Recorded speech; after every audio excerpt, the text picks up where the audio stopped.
মালদার ইংরেজবাজার পৌরসভা ১৩ নম্বর ওয়ার্ডের সদরঘাট পুরাটুলি এলাকায় গতকাল রাতে শুট আউটের ঘটনা ঘটে। এই ঘটনায় গুলিবিদ্ধ হন বিপ্লব ঘোষ নামে এক যুবক। ইতিমধ্যেই 4 জনকে পুলিশ জিজ্ঞাসাবাদের জন্য আটক করেছে। মূল অভিযুক্ত উত্তম মণ্ডল এখনও ফেরার। আক্রান্ত যুবক বিপ্লব ঘোষের দাবি, বাড়িতে আত্মীয় আসায় তিনি বাজার করতে যাচ্ছিলেন, আর সেই সময় পাড়ার মধ্যে তিনি দেখতে পান একদল যুবক নিজেদের মধ্যে ঝামেলা করছে, আর সেই ঝামেলা মেটাতে যান তিনি। সেই সময় তাকে লক্ষ্য করে পরপর গুলি করা হয়, আর একটি গুলি তার বাঁ হাতে লাগে। উত্তম মণ্ডল গুলি চালিয়েছে বলে দাবি বিপ্লব ঘোষের। ঘটনার পর থেকেই থমথমে এলাকা, মোতায়েন করা হয়েছে পুলিশ। ইংরেজবাজার শহরের মধ্যে শুট আউটের ঘটনায় জেলার আইন শৃঙ্খলা পরিস্থিতি নিয়ে প্রশ্ন তুলছেন বিরোধীরা। হঠাৎ দেখলাম যে সব হই হই করে এখানে আসলে, এখানে এসে সব মারধর করতে শুরু করে দিল। ভিড়ের মধ্যে তো জানা গেল না যে কে আছে আর কে না।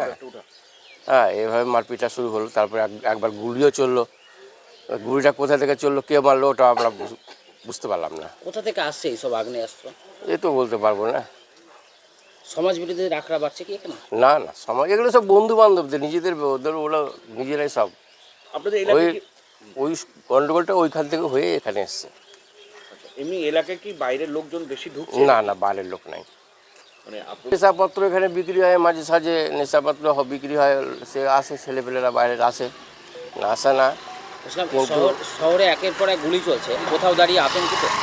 না, সেরকম আমাদের এখানে তো হয় না এসব জিনিস, এবারই প্রথম এটা হলো, এর আগে তো কোনোবার হয়নি।